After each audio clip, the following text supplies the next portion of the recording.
All right, good afternoon, right? Hi, Jason. Correct. Right. So there's no intermediary here, it's just you and I. Yeah, this feels like how we roll.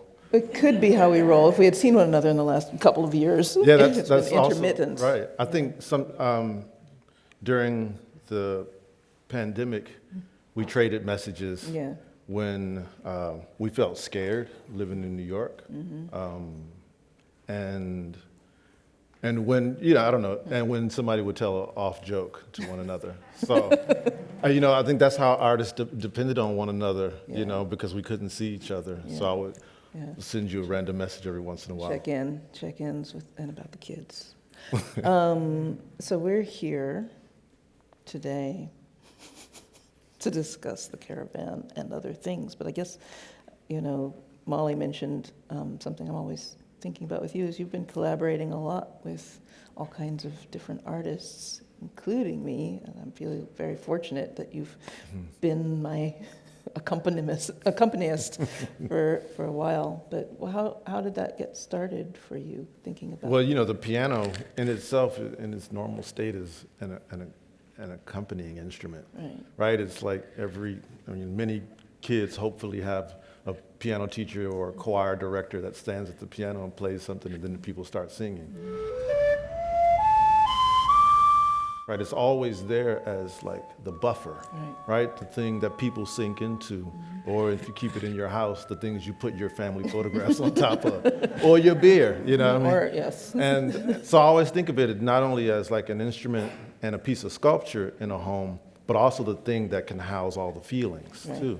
And really great music is able to do that across genre, And I think part of my investigation of learning, especially as a jazz musician, or let me just say as an improviser, is how to find the feeling in the moment, right? That's what I feel Thelonious Monk or what Ellington and all these great pianists were able to do, is they were able to find the sound for the moment that told you the terror, told you the joy, told you the passion, told you the love, all that. They were able to do that with a few notes. Yeah. And oftentimes, it was misunderstood, Oftentimes it was written with a language that had very little to do with what these musicians were going for. So then how does it happen that Duke Ellington works with Alvin Ailey, right? Or Thelonious Monk is working with a preacher, when he's traveling. So the music doesn't stay necessarily in the jazz boxes. Right. All of a my conservatory heroes. Or anything. Yeah, right. Nina Simone, you would say, it goes out. Yeah. And I felt like in jazz world, we always talk about being a side musician, means you're in a band and you work with other musicians, so you're a side musician, Right. And I thought, okay, I felt my life as a pianist was great to accompany, but what if I started to think about the wider field of really creative people whose work I see around the world when I tour, just as I would see your work, then what would it be like, to also work like that with and be a side musician for all of these people? And so, your work was always kind of pointing in a way where I would often ask myself, well, what ballad gets to this level of mythology and terror, So that's why I'm interested in it, because the narrative part is what I need to start to investigate too. Yeah, and I think after meeting you and Alicia, I don't know when that was, we don't have to worry about when that was, when we were all children, babies. Yes. I mean, there was a moment, I guess, when I thought, I had done some shadow puppet films. I had done, the first one was silent, the second one I used found music with some copyright issues, and and then I got around to these ones, and I was like, you know what? Let's talk to Jason. You had mentioned working with artists. I had this idea that you were on to something and collaborating and sort of being available and amenable to figuring it out with me, because the first thing I learned with the silent film that I made was that you can't watch a silent shadow puppet film.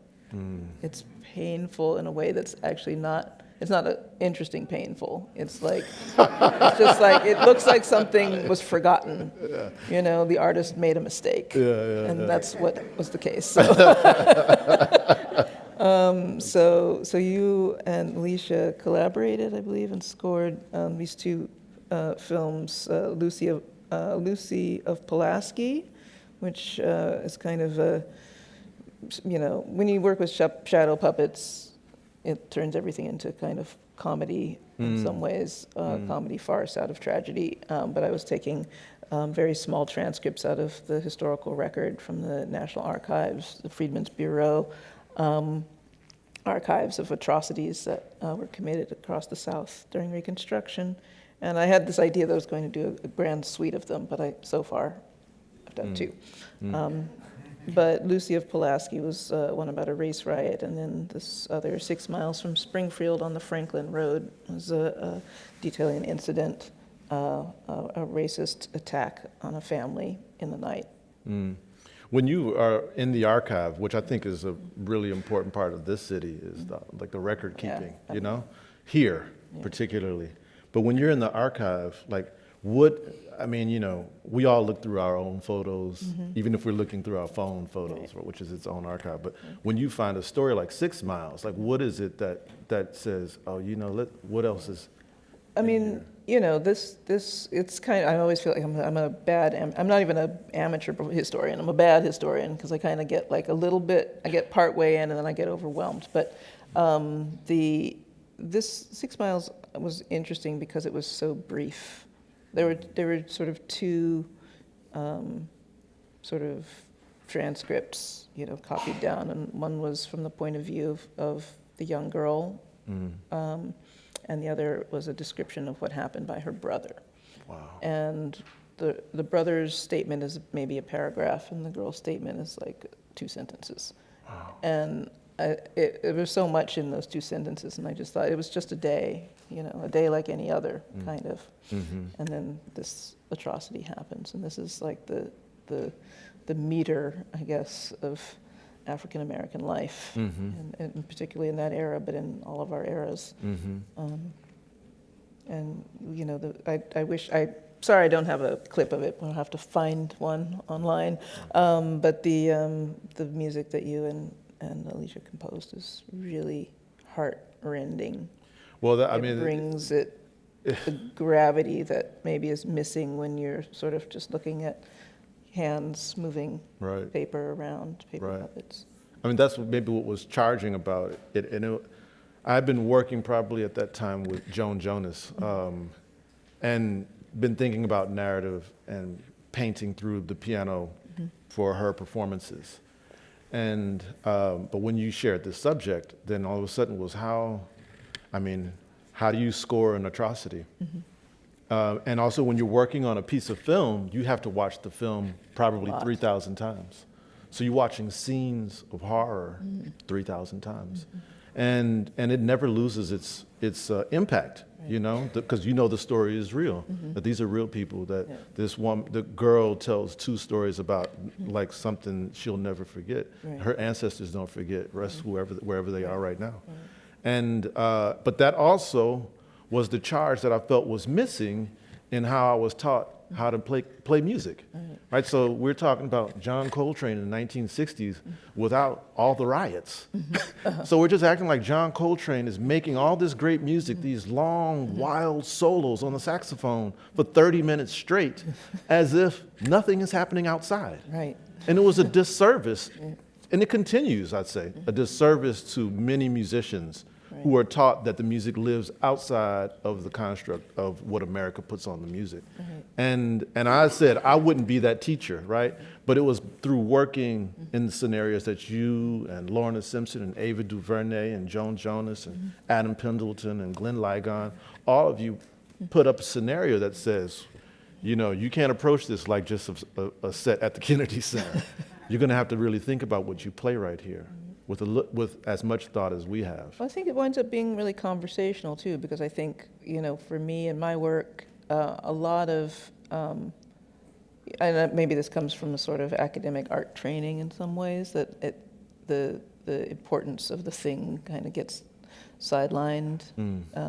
We start kind of looking for forms and propriety and acceptance or something, and then for me, I think it's always a moment where I have to kick myself into gear and kick myself in the pants, like this, like what's the serious thing here? What are you avoiding? What's the history that, you don't want to look at? Right. And, you have to go there because nobody else is going to go there for you. Right. I mean, an artist might, but Right. in general conversation, it's very hard to even initiate it. Like, It how is. do you? So.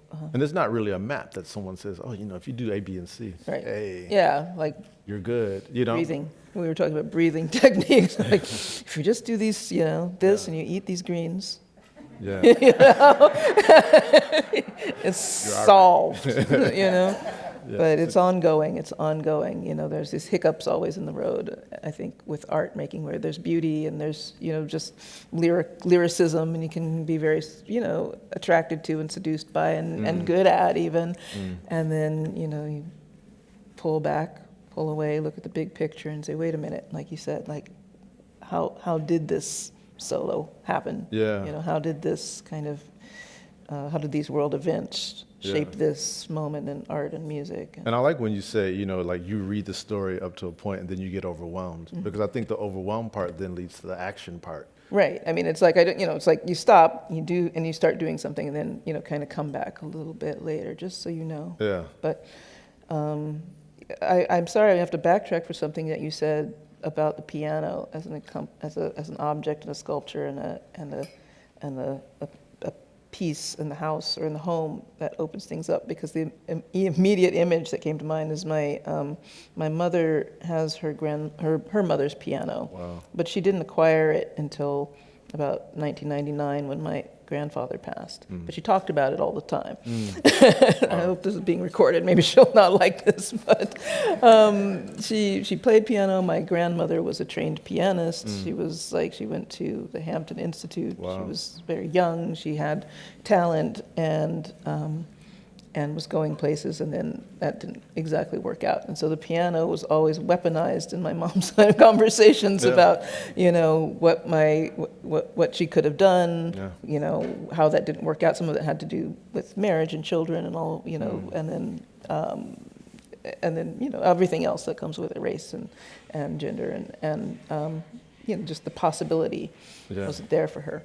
I mean, that's also, Nina Simone weaponizes the piano too. Oh, yeah. I mean, she's famous for making sure she let everybody know that she could outplay you. Just before she opened her mouth to sing, Right. she could outplay you. Yes. Aretha Franklin, the very same thing. I watched her take another pianist down on the stage in Philadelphia. Wow. She almost walked on the stage, like, that was nice. Now let me show you. This is, And I think the piano is Yes. that it is a place where the people do treat it it's as a kind of a sword, the ones who decided to look at it. totally. My mom would say that her mother would, when she was furious, throw open the windows and start playing Chopin really loud for the neighbors to know that she was, Right. she was an educated black woman. She's not going to take, Yeah. But I've never heard my mother play the piano. That's the other piece of that is that okay. there's that wall, that cutoff point. So thinking about history and thinking about these, traumas and atrocities that happen, and then like the kind of wall that can go up between, our ancestors and their descendants. Right. I mean, that kind of leads us to New Orleans, Yeah. to talk about the piece, because the city of New Orleans is so special for the world, Right. because of what it holds, what it's battling to hold right now, and today, and maybe if you could just, I like when you talk about going down to Algiers Point for the first time to make a decision about what you want. Yeah, well, when they approached me about participating in Prospect 4, we took a look at the site at Algiers Point. There's not much there really. It's a little town. You can see all of New Orleans across the way, and there's a plaque right near the ferry landing. And the plaque is a very sort of paltry commemoration to the barracks where Africans were interred when they were brought to the mainland to be sold into slavery, to be sold into bondage. And there was, it's a quarantine zone. There's nothing there. And it's shocking that, in a town like New Orleans, or even a town like this, with so many monuments and so many sorts of reliquaries to, great men. And to some extent, New Orleans is a monument to, everything that everyone that was brought over. But I really started thinking about how to really deal with this paltry lack of information, or feeling, really. And across the way, there's a riverboat, and that riverboat has a calliope on it. I didn't see the riverboat. I actually had walked inland to get a sandwich, and then heard at about noon or 2 o'clock, like this wafting music from somewhere. It's bodiless. You can't tell what direction it's coming from. And I learned later that it was the calliope on the, I don't remember the name of the ship, the Queen. Right. Mississippi Queen. I don't know. That's not what she's called. So how that event translates into wanting to build a calliope is kind of anybody's guess. Yeah. But it meant that I went into an internet rabbit hole of steam enthusiasts. Yes.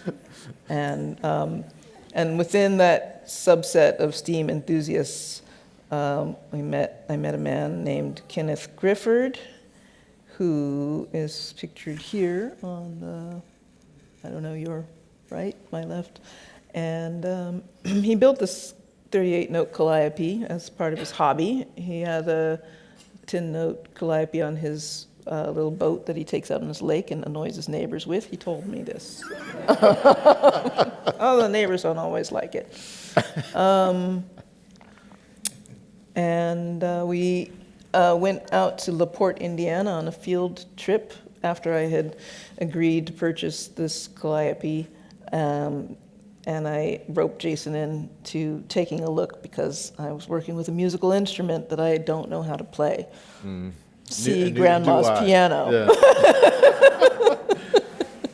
Yeah. That was tremendous.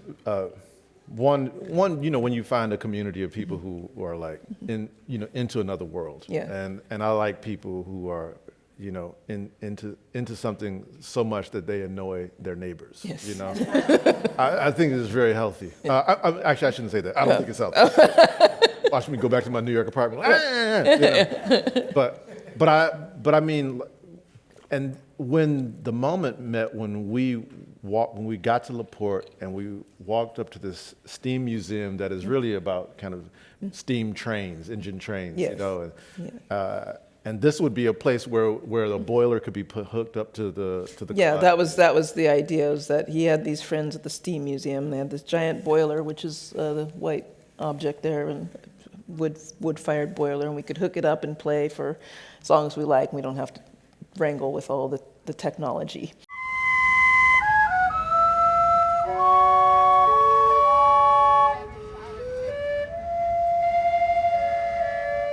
And there was, piano is tactile, right? So pianists talk about touch. We talk about attack. It's in the language of how we. And with the calliope, there is no attack. There's only release, and there's a release of pressure. That's what, when you press the note, it releases the pressure. And each one of the notes is in relationship to the other. So whoever's getting all the pressure now, if 10 people, I say people. That's how I think about the calliope. Yes. Yes. It's a little choir inside. When the choir, they're all using one lung, And so if 10 of them are singing at the same time, they all can't have that power of breath. They have to share the breath each time. So and it kind of monitors how much they can take. Right. And that makes it, for every performance I've done with you with it, makes it for a very new kind of thinking about language and about how an instrument learns language, This morning I was watching a live performance from the Kennedy Center of this band from Tanzania, and the keyboardist was playing a keyboard that was probably like a kid's keyboard, about this big. And his technique was to turn it sideways in front of him and play it like this. My mouth was on the floor, like thinking, what, that's technique, you know? And this instrument requires another set of technique that I'm still figuring out. Yeah, and we've had so few opportunities really to learn it because it's a beast to, card out and hook up and have, the right sort of space, I guess, around us. We had talking about annoying the neighbors. I tried to do this in Brooklyn in 2019 before our Whitney performance, and I had rented this garage space. It's my studio. We have the calliopes in there. Everything was a beast to get it, into the space, partway out of the space, hooked up, and we did it. And Jason starts, and about 10 minutes later, we're in an industrial neighborhood. 10 minutes later, there's neighbors like screaming. Right. They put up signs everywhere letting people know, come on by. Right. It's going to be some sounds. You might hear some sounds. Yeah. I mean, it was a real New York moment. Yeah. Classic New York moment. And even when you think, even during this visit to Indiana, we were really out in the middle of nowhere. Yeah. That actually cornfields. Yeah, and I had family who lived 10 minutes away from here. Right. Strangely enough, I knew where I was. That's I was like, actually, my cousin lives over there. Like, and he came by. He came over. So I was like, this is in the middle of nowhere. This is where my family lives. Anyway.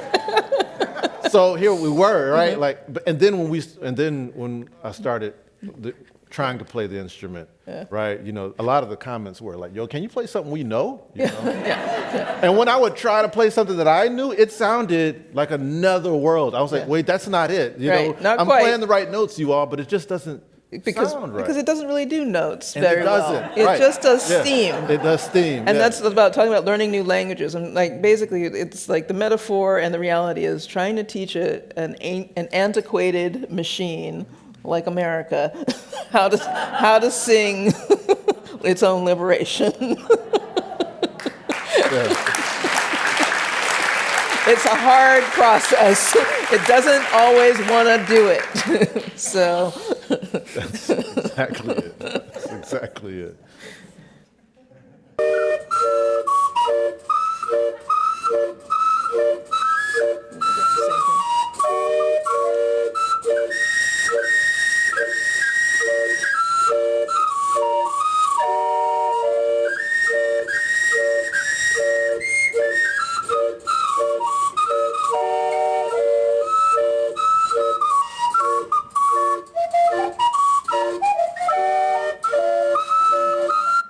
Good. Right. Yeah.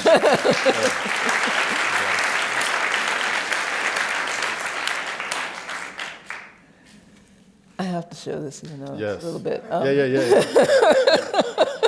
Yeah. Because I think this is where we work together. Yes. Right. This was like Jason wants to keep doing things with music. So you and Alicia invited me to participate in. You were in the Whitney Biennial, correct? And it was what year was that? 2012, 11. Somewhere. 12. Yeah.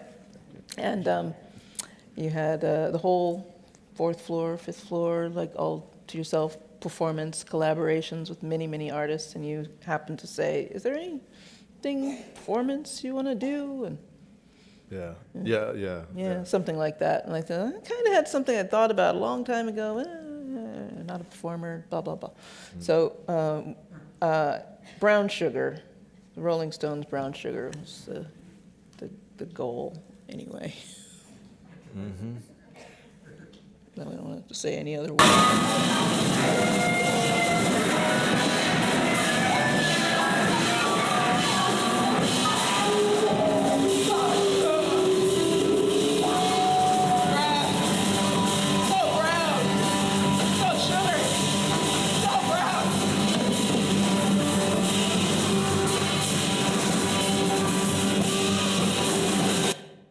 That's just a bit. Yeah, well, that's Kara Walker performing Brown Sugar. That wasn't your name. Your name was It was different. Karaoke Walker. Karaoke Walker was who was performing Yeah, that night, and we yeah. would look, and you were looking at Brown Sugar, and there was also like a text before. Yeah, I did a little, yeah, it was a long reading with, there was a Condoleezza Rice image just fading in and out of there. And there, you know, there, I think there, It was about torture and war. yeah, yeah. Yeah. I mean, and then you're gonna. And then that was the finale, was my attempt at Brown Sugar, which was amazing because I think we had one rehearsal, which I got like a fever that day, which I realized was stage fright. It's like, I don't feel well, I can't do this. I think you also did a rehearsal, and you screamed so much in the microphone you barely had a voice, or maybe that was after that. That's actually true of, yes, I started out hard. Yeah. So maybe But that, yeah, I think Alicia called you about this and asked if you had something you wanted to think about, and that I could put a band together for us to also just let's look at the Rolling Stones again. Let's make sure that we know what we're celebrating. You know, Yeah. what we're rocking out with. You know. Well, And they stopped performing it. Yeah. I think they recently. Then, yes, they are. And then what happens when you step in, right? Because I think, there's always this tense space about repertoire. You know, when you look at a song and as a person with a point of view, decide to say, you know what, I want to step in it, but I have to cut off one of its arms to do it right. You know, and that's what it also takes. And you did that evening. That was very fun. My teenage daughter was there that night. I'm just going to sort of slide through these. This is just about monuments and doing these kind of big projects because I guess this was the one that kicked it off. And then this is at the Domino Sugar Factory in Brooklyn. A Subtlety is its short name. I don't have any pictures with people in the space, which is actually how I preferred it, but it's sugar in a sugar factory. I'll leave it at that. Last large commission I had was in 2019 at the Tate Modern. It was the Fons Americanus. Again, just thinking about water, I guess. I think that the music is one thing, and then fluidity has kind of been a recurring theme in the work. And I think if it's going to be visualized, then it winds up being, I have a show I curated at the Met that was about water in art and in the transatlantic kind of triangle that as it exists in art, and then it's a fountain, and then the calliope is also basically water and heat. So I don't know, and then music and sound being the sort of other sort of fluid element, and just particularly your improvisational mode. Well, there's a part that has to be also uncontrollable about it. Yeah, For it to can go anywhere. Yeah, right. And an audience being able to change their perspective on it. Like today, a person could walk 4 blocks away and still listen to the piece. Yeah. Or you could stand up close to it. Yeah. One of the things that I also acknowledge about what you also made is in the calliope. Many photographs of it also show people going like this, covering their ears. Yeah. Yeah. And you could also say that when we go see, let's say, the exhibition Afro-Atlantic Histories, that people cover their eyes. That there's a way that we cut off what might be high visibility to us. Yeah. The thing that Alicia and I just recently did at Washington National Opera was also about monuments. And Alicia and I wrote a short 10-minute kind of one-person opera where she performed as a surveyor in D.C. Oh, yeah. Standing, in her version of high visibility clothing, and looking at the Washington Monument through a scope, and noticing how much it's leaning, and talking about gravity, and talking about people who map the land who don't get the surveyor title. Right. Banneker, Harriet Tubman, people who follow the stars to lead us to a freedom. Right. And how do we reconcile with that on a stage? How does music also sound kind of take up monumental space. Right. You'd say that orchestras create monuments, not only orchestras, but let me put them on Front Street first, because they always say that Beethoven is the monument, right? Or right. Mozart. It costs hundreds of thousands of dollars to upkeep that monument. Right. Every performance.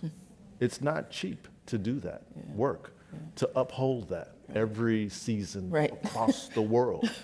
So when people come at the door, knocking on the door, saying, well, that can't be the only one.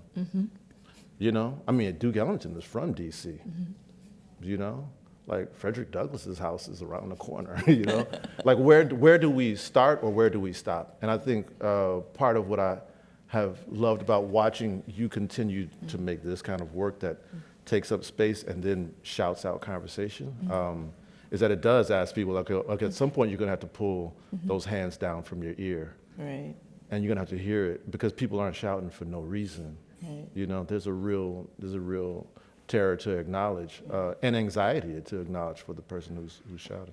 Yeah. I think there's anxiety all around, and I think, you know, one of the sort of tricky aspects of my work, I guess, has been to sort of like put us both in that uncomfortable space. You know, and sometimes I don't know if I'm more uncomfortable than the audience sometimes, and sort of like, you know, having, you know, because there's a too muchness to it sometimes. Like, you know, it goes, you know, like to the place it's supposed to go, and then it goes too far. Right. You know, saying too many things at once, and sort of acknowledging like the weirdness of us having to be in here together, like in a space that's also about pleasure, and it's also about pain, and it's also about, you know, the enjoyment of being in, you know, in conversation or in community or in like just awe of something, you know, just being awestruck and sort of like looking to the next person to be, are you awestruck too? Right. Are you like, what is happening? Yeah. You know, like to be able to sort of make that happen it's weird. It feels like violating almost. Yeah. You know? You know, weren't you saying, you know, when you were in London, I want to say I read that you were on your way to an airport. I'm making this up. I don't know. No, when you saw like a fountain, you were like, you know. Oh, it was just, yeah, when I had been approached about the Tate Turbine Hall Commission, and I was kind of excited, and I went and had a site visit, and, you know, like a very quick trip to London, so I wasn't sightseeing. And then we were sort of driving in the cab back to Heathrow, and I saw, we passed Buckingham Palace, and there's the Victoria Monument, and I took a picture of it, because I was like, that's cool, that's kind of like my thing, you know, like it was just a thought, you know, and then like cut to like, you know, 9 months later, when I was like, I don't know what I'm gonna do, you know, like I don't know, I'm a failure, I'm a fraud, like I can't like make a piece for this space this huge, and then that image came back to me like a brick, really, like just like, oh, remember Victoria, remember the grandiloquence, remember the Queen, remember like this pretense that the thing that you is your thing is that it is so over the top, ostentatiously obtuse, right? It just like refuses to acknowledge in any unsavory way its hand in the atrocities of colonialism. You know, like it just says, beautiful mother, people of the land, you know, fishers and farmers and mothers and children and, you know, country and service and state and soldier. Right. Yeah, it's terrible. And we go, yes, Yeah. yes. And that's the part of me that's on call when I'm taking those pictures and being like, yes, beautiful object says many important things, you know. Yeah. Like the monster, you know. I just want to like eat it up. I want to buy it so hard, and it does like another part of me says, I mean, you don't really buy that, right? Yeah. But someone does. But someone wants to badly because it hurts to do the other thing. Yeah. I think, you know, like a few years ago, my family, we spent a summer in Rome. Actually, I think it was not long after you all were there, right? And at the American Academy. And And I, had been diving into this history of looking at jazz clubs that are no longer here, Right. and thinking about them as revolutionary spaces that deserve as much space as Buckingham Palace, right? Like, now this is a revolutionary space, but on a small bit of real estate that actually did change a lot of worlds. Right. And so they didn't need a big place to do it. They needed just a corner, So we went from Savoy Ballroom in the 1920s in Harlem to the 1940s and 50s, the Three Deuces, a club in a basement, on 52nd Street in New York City, Right. a block away from MoMA, to downtown, to the Lower East Side in the 60s with Slugs. And being in Rome, I was reminded, you'd be reminded of many things in being in Rome, but you're reminded of how many generations of people said, yeah, no, you got to keep that. Oh, yeah. For all Yes, exactly. the thousands of years, someone has said, yeah, you got to keep that, bro. You got, Well, there was a big chunk of time when people were just like, whatever, I need to hear more about that time. Yeah, there was a time, and then there was like something like the 17th, 18th century. They were just like, we gotta keep this. Yeah. Someone keeps Prop saying, it up. Yeah. Like, Yeah. And I think that part, that's the part that excites me, Right. as also a bad historian, right? Totally. What if you gave somebody else the idea that they should save their stuff? Save yours. Save yours, save those pictures, save your phone. Right. How do we save them? Actually save those things. We will need those things. They won't give us all the keys No. and the solutions, but they will be part of it, And I watch many in my community of artists of musicians who die with a treasure Oh my God. Yeah. of artifacts and manuscripts, handwritten, that at some point gets maybe thrown away or brought down here to Library of Congress, or other places Auction in archives, house. right, or an auction house where I generally buy them. But that part really, it sent shivers every time I would go somewhere and I'd see still people on the ground looking through the dirt Yeah.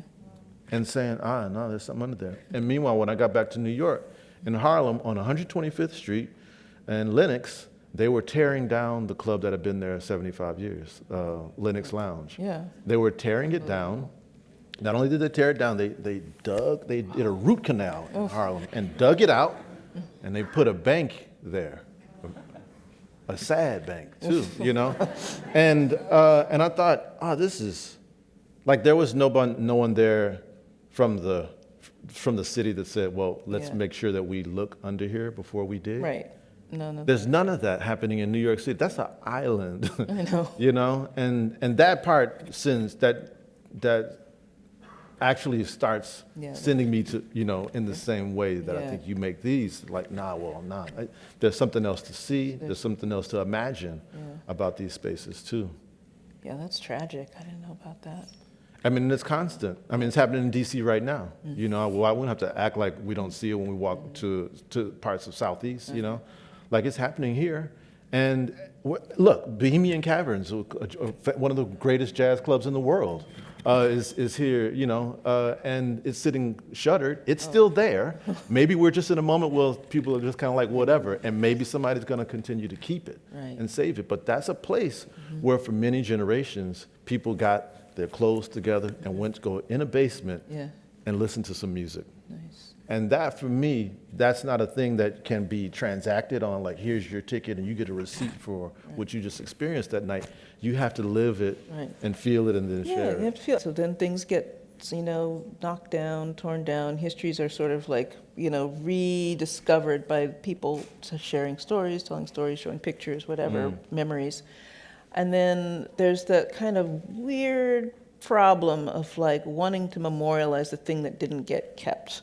And so then you have this like world, especially here and in other places, of monuments and statues and things that are meant to sort of convey the idea of the thing, but maybe not the entirety of why that thing wound up not being there in the first place. Like, Right. And our culpability and responsibility my for gosh. destroying the thing that we are now going to just like set in stone and sort of forget about. I mean, I think it's a gravestone, really, right? Yeah. I don't know. There's a Temperance Memorial down the road. Right. Yeah. I just passed by and I was just like, okay. You know? Somebody was like, we gotta This is- yeah. really, you know. Yeah. Put the egret on top. Yes. It's good. It's a good one. But yeah, But like, yeah, just like, what was there that needed before that was there? I mean, you make me think of I mean, you're really, this is kind of, I also consider working with Kara and other friends as like finishing school. No. Because I couldn't wait to get out of school, and I didn't get a master's. I was like, whatever, I got to get on the stage. But part of what you make me think about is there's a piece I'm working on now, which is the first artist-run space. It was called Studio Rivby, and it was a musician I played with, Sam Rivers, had a loft in the 70s in Soho, as did Ornette Coleman, Rashid Ali, and Warhol, and whoever.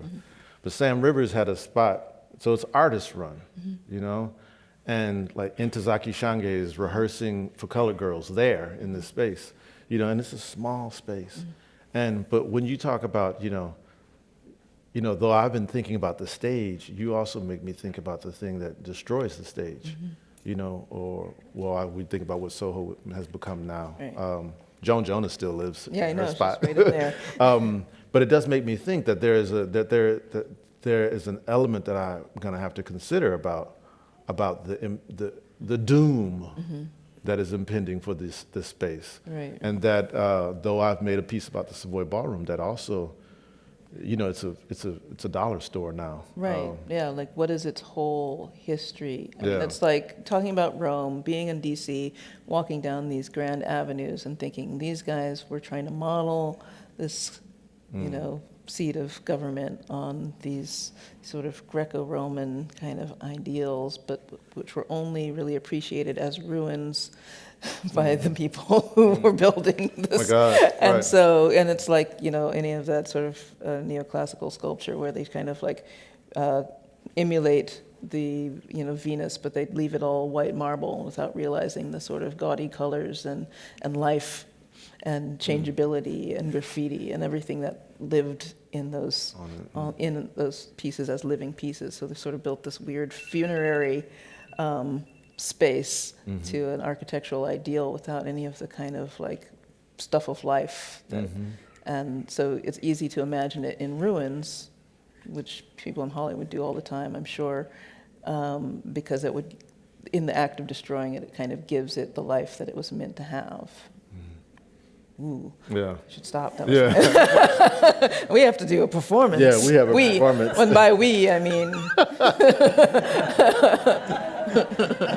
Is that me? that means you. Yeah. Part of what you'll hear in a few minutes is there's a moment with the instrument where it also has to warm itself up. Yeah. And we have to, there's a moment of caretaking of the instrument before the performance begins. But it really is I look forward to it. And I thank you always for the opportunity to interact with the caravan. I'm looking forward to it as well because it's always new. And like you said, like I just love the idea of sort of allowing it to release rather than, Right. you know, to apply pressure. So Here we go. here we go. Thank you you. very much.